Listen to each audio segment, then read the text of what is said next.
ǹjẹ́ ẹ ti gbọ́ pé kí ni pé IG Baba Beauty ó pé 50 ọdún lónìí? Irọ́ ni o, he doesn't look it at all. Kí làṣírí olólùfẹ́ Motúnráyọ̀ Àbẹ̀kẹ́ Àdé? Ọlọ́run làṣírí ẹwà rẹ̀. Ayérayé tí gbénú ayérayé, ọba lọ́ba tí jẹ́mi ni èmi ni èmi ni má ṣe bẹ̀rù lọ́jọ́ gbogbo. Àràbọ̀wọ́ ìjà lálá ọkùnrin ogun, ọba tí dá ẹ̀mí sí. Ọba tó ní gbogbo ipá àti agbára ní ìkáwọ́, ọba tó ní dídá sí, ọba tó ní pípa àjíǹde àti ìyè, ọba ńlá, ọba tó ní gbogbo lódù. Àrélá tó bímọ kárí gbogbo ayé porogodo, tẹ́nìkankan òbí yágbó yájú, ọkùnrin ogun àfijú, ọba tí ń gbàdọ̀ balẹ̀, ọba gbogbo. Elétí inú kàrà bí ajere, létí gbòrògodò yí ọ̀rọ̀ ìṣù, ọ̀rọ̀ gbẹ́nu ọmọ ènìyàn fọhùn bàbá rere. Èmi ni má ṣe bẹ̀rù lọ́jọ́ gbogbo. Ìgbínigbin awúwo má ṣe gbé, awúwo bí àtẹ̀lẹ̀kẹ̀, ọ̀pá tírí kanlẹ̀ òkọ̀run mìrìmìrì òjò tí jára ó dẹ̀nìyàn. Ẹ̀mí inú àwọn wòlíì òtítọ́ pátápátá porogodo, gbanigbani lánilání, wóníwóní abisore gbàùgbàù. Olóore mé èrírí, ayérayé ọba tó jẹ́ mímọ́, tó ń ṣe mímọ́, tó ro mímọ́, tó gbẹ̀bí mímọ́, tó fi mímọ́ bòrà bí aṣọ. Àdìtú ayé tí bẹ lóde ọ̀run. Ọba mi tó kéré títí ó gbé inú ènìyàn, ó tóbi títí ayé ò gbà ọ̀run ò gbà. Ó fọ̀run ṣẹlẹ̀, ó fàyè sápótì ìtìsẹ̀, ọ̀rọ̀ gbẹ́nu ọmọ ènìyàn fún bàbá rere. Èmi ò torí ẹni méjì wá yín o. Àjọ ni àmọ́ òdẹ́dùn, mi ò torí ẹni méjì gbégbá ọpẹ́. Nítorí Odunaiya Idowu Olumuyiwa ni mo ṣe wá gbé ọ̀gá bàbá láì ní bàbá àtinilẹ́yìn kójú má ti ní. Bó bá wọnú gbọ́n kó jíire lò pólé o. Bó bá wà rẹ̀ sàkó dìde. Bó Odunaiya Idowu Olumuyiwa bá ti dìde àbùsẹ́bùsẹ́. Bàbá ni Baba Beauty Olumuyiwa, bàbá ni bàbá Sharon Olumuyiwa, bàbá ni bàbá Prince Tiwalade Ògo. Olólùfẹ́ Motúnráyọ̀ Àbẹ̀kẹ́ Àdé, òkú ọdún òkú ìyèdún, àrọ́dúnmọ́dún lórúkọ Ọlọ́run, igba ọdún kan ni. Onífẹ́lẹ́ yìí ṣàṣemọ lórúkọ Olúwa. 50 ọdún ó mọ̀ kúrò ní wàsá o.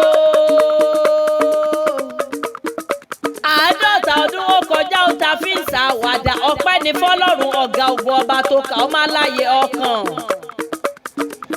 Àrọ́dúnmọ́dún lórúkọ Olúwa Ọlọ́run alààyè.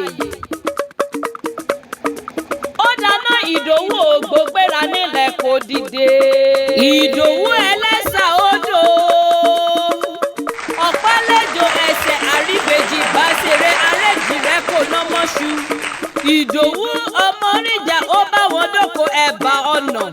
Nǹkan gbọ̀rọ̀ nílé, nǹkan gbọ̀rọ̀ lóko. Ó gbòòrò káyé, ó gbòòrò kákó. Ìdòwú ògbó arẹ́jì rẹ̀ bá ṣeré, àríbèjì kò ná mọ́ṣu.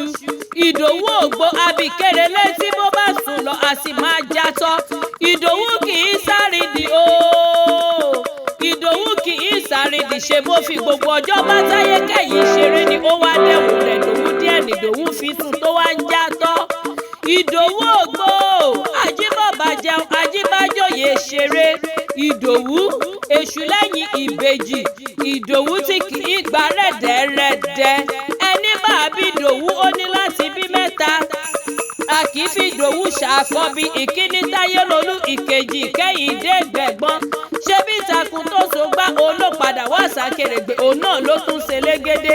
Ìdòwú kì í ṣẹrù ìbejì, ṣe bí wọ́n bímọ lẹ́mọ̀ ni. Ibi Ìdòwú bá wà Táyé bẹ́ẹ̀nbẹ́, Kẹ́hìndé bẹ́ẹ̀nbẹ́, Àlàbá ń bọ̀ lẹ́yìn.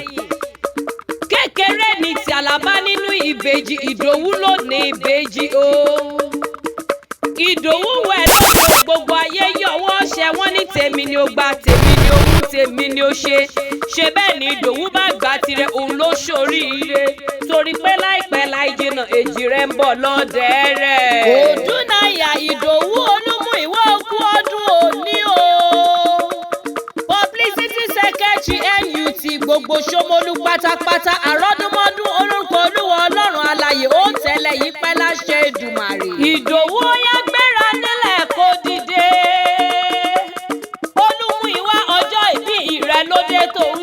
yá gbéra nílẹ̀. Ọmọ ọ̀gbẹ́ni Wahab Odunaiya tó relé ogbó lọ́jọ́ sí. Okun-owa ṣánilé o. Ó yá nìṣó ní gbàgede àwọn bàbá tó bí ọlọ́mọ. Ìwọ lọmọ Ìjẹ̀bú ọmọ èrè níwà. Ọmọ dúrùn mádé, ọmọ dúrùn mọ̀ṣù, ọmọ dúrùn mọ̀ṣù pàdìyẹ jẹ. Bówú Jẹ̀bú àwọn onírẹ̀ ní wíníwíní. Bówú Jẹ̀bú àwọn onírẹ̀ ní wíníwíní. Bówú Jẹ̀bú amẹ́ni rẹ̀ yòókù àfisọdún alágẹmọ. Ìwọ lọmọ alágẹmọ mẹ́rìndínlógún. Ọmọ alágẹmọ ọdún yọ̀wọ̀yọ̀wọ̀. Ìwọ lọmọ adìyẹ bá lókun ara òrókùn ara òrádìyẹ. Ńlẹ́ ọmọ Ìjẹ̀bú ọmọ bíjó wíníwíní. Ọmọ olówó ìṣẹ̀ǹbáyé. Ìjẹ̀bú tí ń náwó kóyìnbó tó kówó dé. Òyìnbó wá kówó ọ̀hún dé lówó òun wádìí tẹrú tọmọ. Làfi pé kékeré Ìjẹ̀bú owó, àgbà Ìjẹ̀bú owó, pupa Ìjẹ̀bú owó, dúdú Ìjẹ̀bú owó, ọkùnrin Ìjẹ̀bú owó, obìnrin Ìjẹ̀bú owó. Gbogbo Ìjẹ̀bú tí mo mọ̀ lórí tajé ṣe gbogbo Ìjẹ̀bú tí mo mọ̀ ló lówó lọ́wọ́. Ìdòwú ògo orógbó ló ní kó gbó. Obì ló ní kí gbogbo àṣedànù àṣetì kó máa bì kúrò lọ́nà rẹ̀ gbogbo. Happy 50th birthday to you. Ìgbà ọdún kan ní